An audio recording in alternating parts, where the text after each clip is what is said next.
Məhəbbət, məsləhət ver də, mən bu qızla yola gedə bilmirəm. Deyir ki, mən apar istirahətdə, işlərim də tüşlüb qalıb. Hə, məsləhət məhəbbətdə. Dinin şirkət işlərim çoxdur, qalsın gələn aya. Yola ver getsin. Narahat olma ürəyim. Mən istirahətin biletini nasıl gələn ay almışam. Pulunu kartıma atarsan. Hə?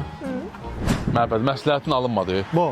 İndi deyir ki, Premium Residence Sibrizdən ikinci ev al mənə. Deyirəm ki, mən biznesmen adamım, birini almışam bəsdir. Qalan pulu da başqa bir iş var, onu yatırdacağım. Ora qoyacağım, milyoner olacaq. Elə denin getsin ha. Hə, yatırım lap yaxşı. Onda sürt getdik.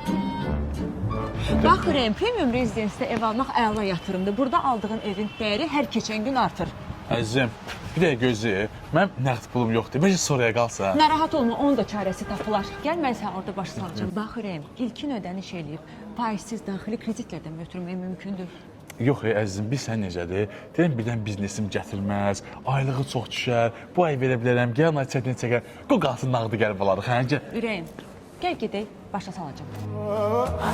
Ürəyim, narahat olma. Biz ay-bay ödəyə biləcəyimiz məbləği özümüz təyin edəcəyik. Necə? Yəni, aylıq qrafiki özümüz, öz büdcəmizə uyğun təyin edəcəyik. Doğrudan, bir iş adamı üçün bundan yaxşı nə ola bilər? Gəl gedək alaq.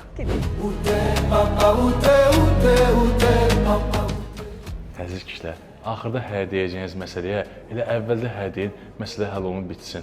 Ürəyim. Yoxsa mənə kimi vaxt itirəsiz.